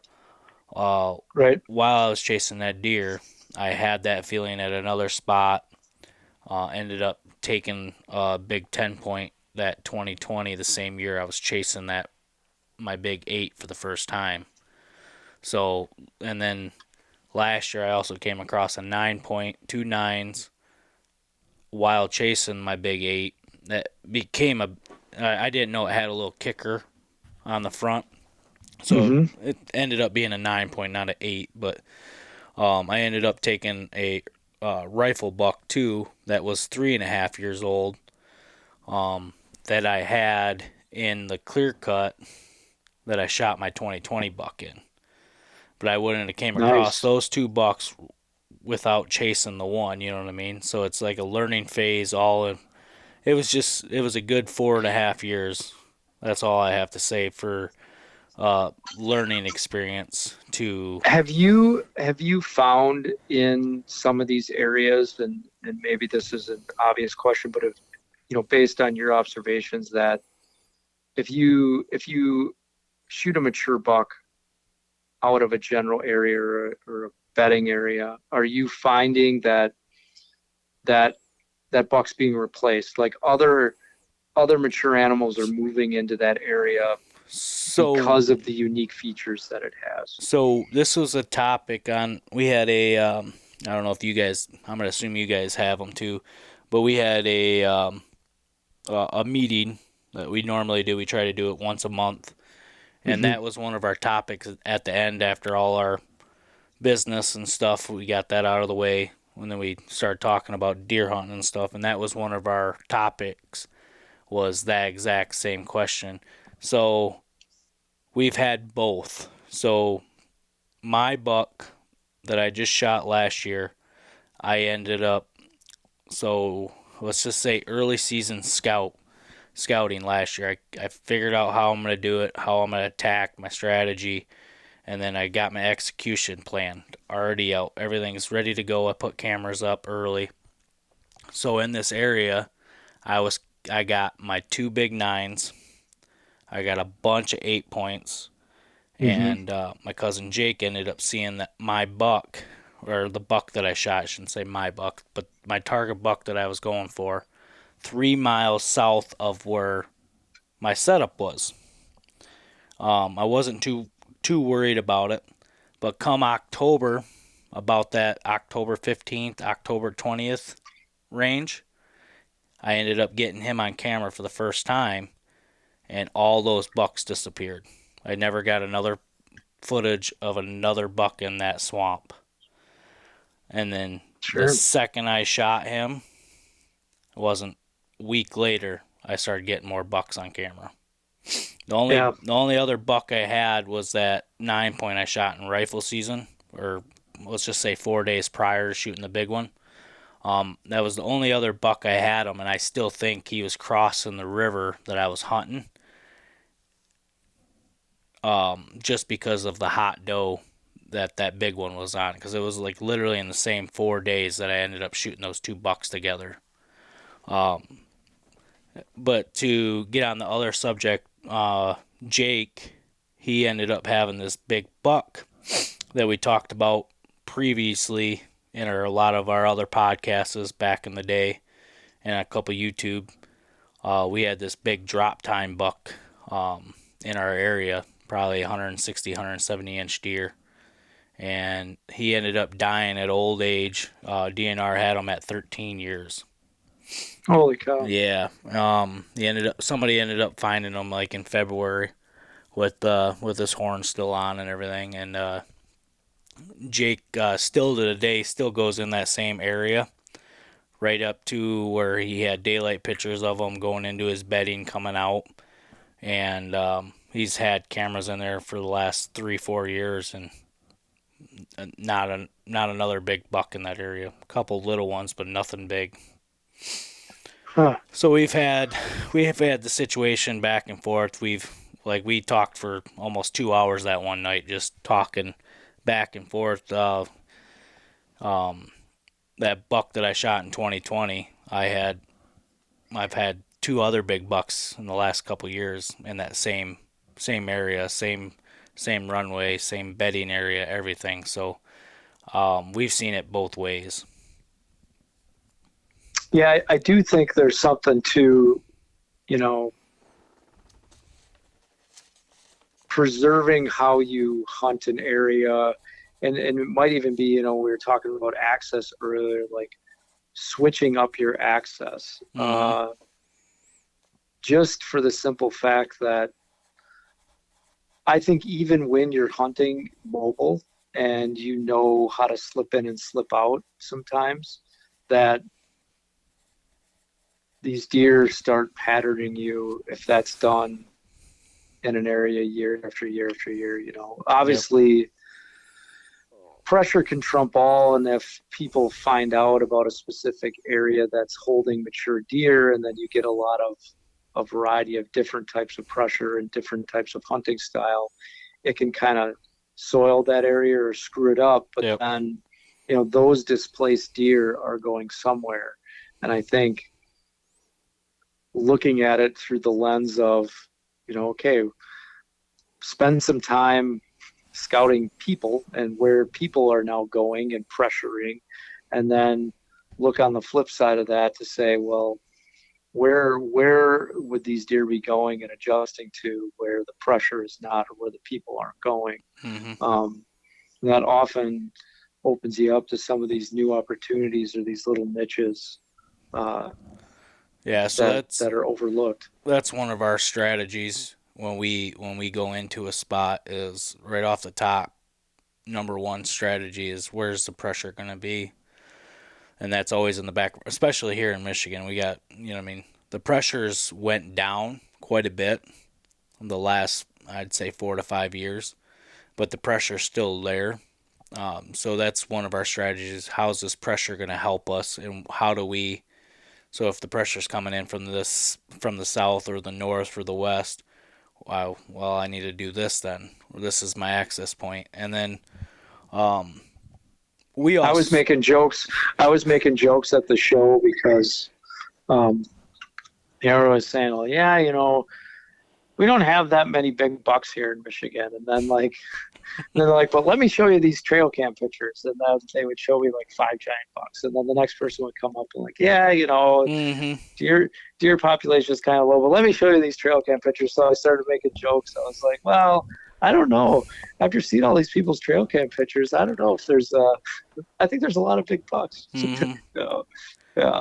Well, we got those people that come across and we chit chat with and stuff, but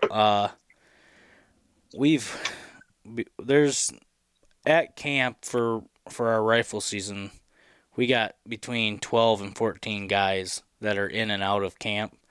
There's about mm-hmm. 5 of us that stay at camp the whole 2 weeks. And let's just say out of 5, just the 5 main guys, at least 2 of us have just giants that we might not even see, just like that drop tine buck that passed away at 13 years. I mean, that was a big right. buck for up here. And that same year, Jake had 4 other big bucks about that size. And then we had another guy with 2 other big bucks like that. So they're here. It's just the people just in their mind, they just think they're not here. But, and like I said before, I just had Sam Ubel on a few weeks ago, and I mentioned it to him. I mean, every car you drive by during deer season, the reason they're sitting there, it's the 21st century. Everybody has trail cameras. So if you drive by a truck, that truck has a trail camera. That trail camera has a buck on it. That's the reason they're hunting that certain area. So if you drive Yeah. by every truck, that's a, you know, I mean, you could drive a couple miles, they might have the same buck on camera, but you do what we have for public land. I'm not exact on the how many acres we have, but you know, I mean, there's a lot of bucks here in Michigan. It's just the point of which one you want, and I, you know, I mean, I'm not one to choose or rant on anybody to shoot a small buck or big buck, but we do have some big bucks here. That's just my theory. It's just the trying to find them is the hard part. Yeah. Well, and for sure. And I And think, the game of that's, you know, I mean, the name of the game too. So yeah, and I think that, going back to the trail camera thing, I think that brings a whole other dimension to it, to be hmm honest, because I think if the trail cameras didn't exist, there would be, you kind of dive back into more, it's more woodsmanship, more scouting. Um, and, it can't be denied that there's a time factor there, hmm right? Because if I scout 10 different properties and I have a fair amount of confidence based on the generational sign I saw, maybe if I'm lucky, if you're a guy that's working a full-time job and yep, managing your family and everything else, maybe if you're lucky, you got out to get some summer glassing and scouting where you actually saw something on the hoof, right? hmm And then, um,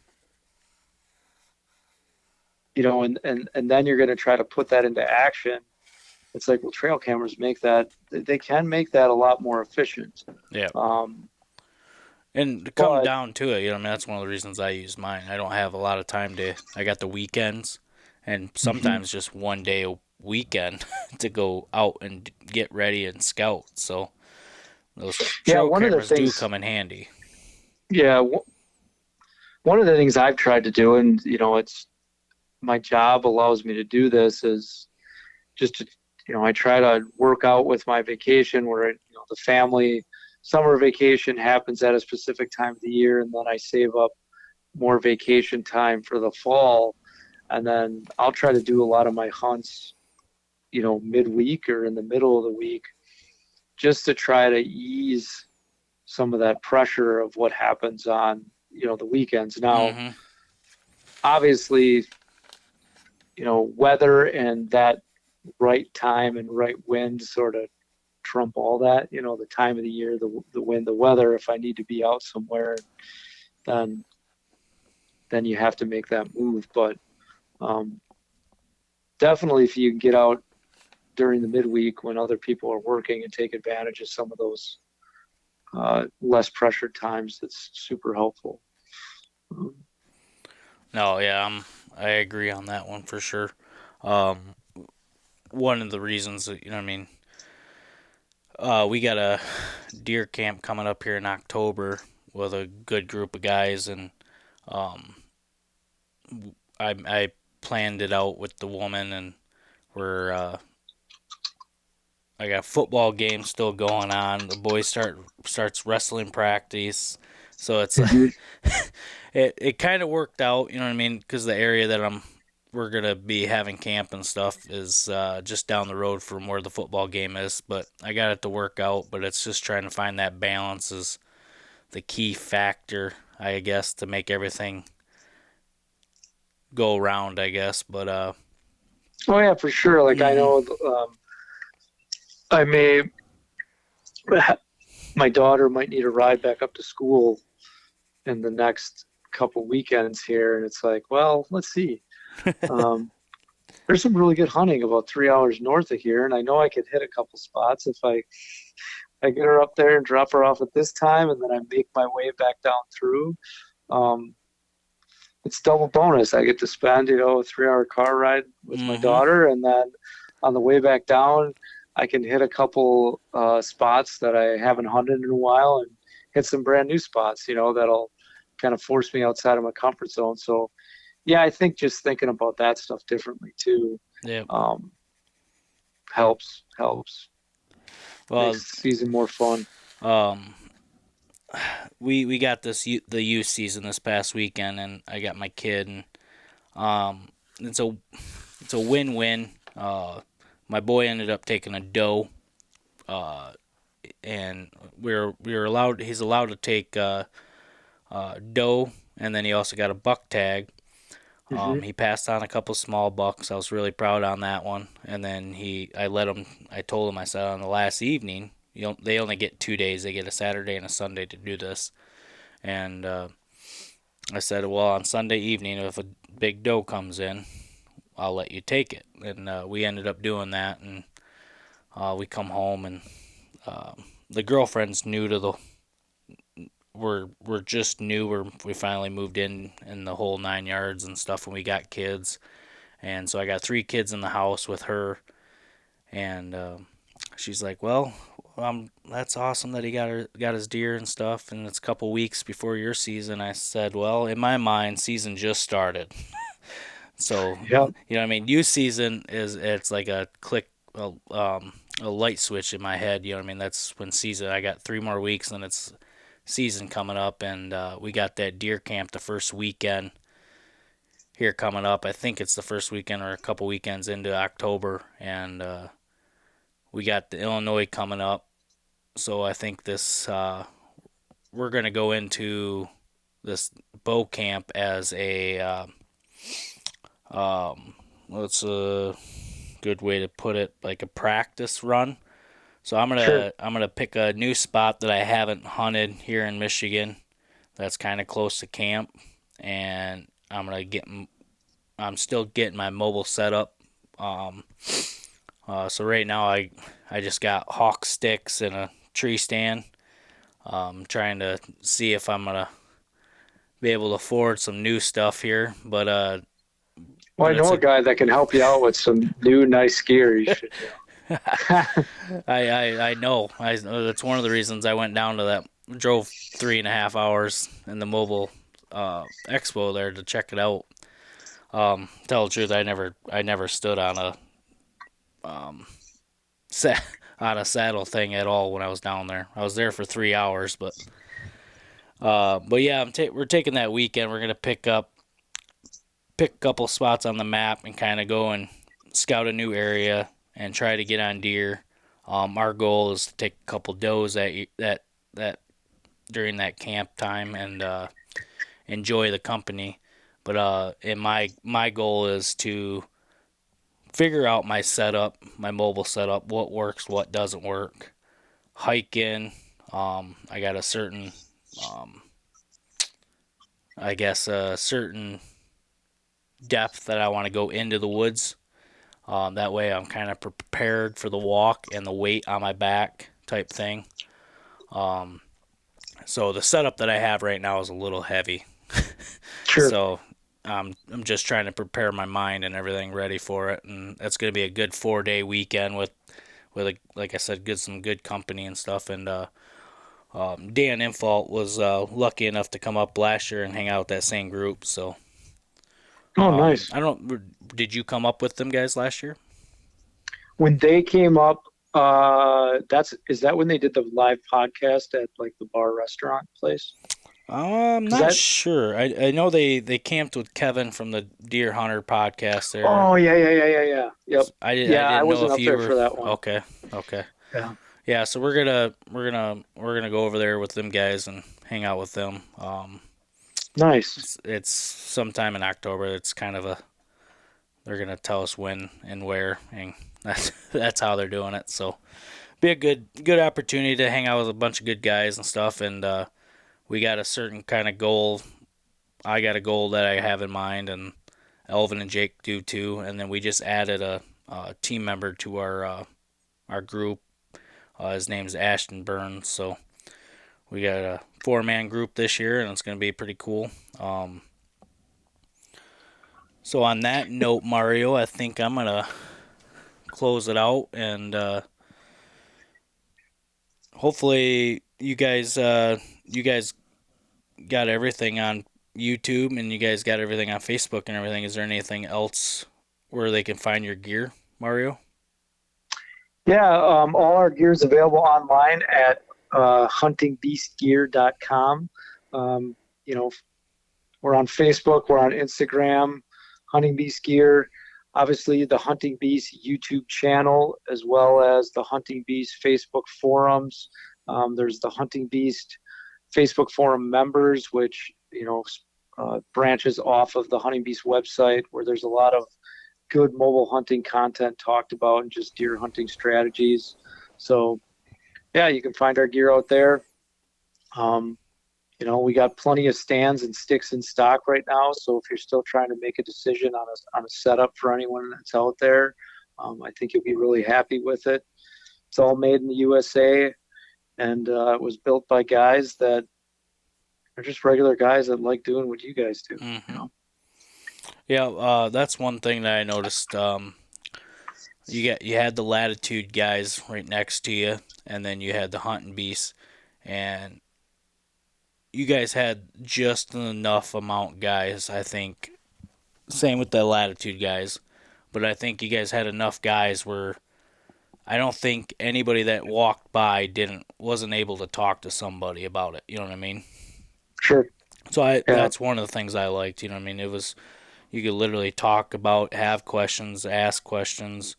You can get your hands on everything. That was the cool thing. That's one of the reasons I drove down there is try to get a feel of the tree stand itself and the sticks compared to other ones. You know what I mean? It was nice to walk over 10 feet, pick up another one, walk 10 feet back, and see the difference and feel the difference. So For sure. I For don't know if sure. anybody Yeah. else thought the same, but that's the reason I went. No, we got a lot of positive feedback from that show in general. I actually think, we've been to a lot of bigger shows, Mm-hmm. but that show, it was just a good focus group of not only vendors, but people that were coming there to see stuff. They knew what they wanted to come there and see. It was good, engaging conversation. Um, it was really done really well. I liked it, and Yeah, so we'll definitely be back there again. right on. And I still got 3 more weeks, so I might just have to maybe change my mobile setup or something here soon. Yeah, for sure. But It's never too late. no, it isn't. Like I said, Mario, I appreciate the talk, and hopefully we could do it again. And um, Yeah, it'd be good to check in during the season and see how things are going, the ups yeah, and the for sure. downs. Have Um, some more stories to tell. So hmm And man, I like my listeners, but at the same time, I don't mind listening to the stories. So, uh, on that topic, before we get out of here, me, Jake, and Elvin were all sitting down. We're talking about, well, let's get the podcast going again. Let's get the gear, and we made the decision to buy the gear and everything, and we're chatting, and Jake's got this going on, Elvin's got this going on. I got my own thing going on, and we're trying to figure out who's gonna take over the podcast. And Elvin and Jake look over at me. He's like, we think you should. And I was like, man, you know what I mean? I wouldn't mind it. And then a few weeks go by, we did a couple podcasts, and I had to ask him. I said, what's the big deal about choosing me to do it? And he's like, tell the truth. If anybody's gonna ask questions and get real depth into it and ask stories and stuff, it's gonna be you.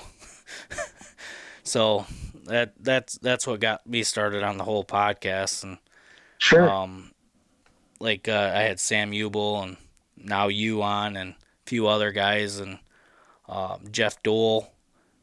Hmm. It's the stories that get me, and I listen to podcasts all the time. I think it's what brings the podcast alive. I think, but so I'm. Yeah, when I was doing a lot of the podcasts, like your learning curve as a uh, host, Mhm. you get to, it's fun because you get to schedule and talk to people that you're interested in, you're curious about, and then you get to learn from it. Yep. And that was a lot of fun. Yeah, So, we're small. We're just starting out, so it's kind of hard trying to reach out to certain people. But I mean, I've talked to a couple good ones, and I got a couple lined up for future, and we got a couple in season. So especially with you, I mean, I'd like to get back with you, come throughout the season, maybe talk one night or something, even if it's for an hour or so to check up, see how your season's going. sure, that'd be great. I appreciate it again. Thank you again for having me on, and I appreciate the time. Well, I appreciate it, and good luck on opening weekend. Yeah, you too. Take care. What just happened? I don't know, man. Those are the moments right there that make you feel the most alive. Look at that frickin' brute. That's a 4-year-old buck. I just shot the biggest buck I ever had in Michigan. Michigan, it's Michigan gone wild here in Michigan, where the back roads run for miles and miles with the will of a man and the heart of a child on Michigan gone wild. Michigan gone wild. Michigan gone wild.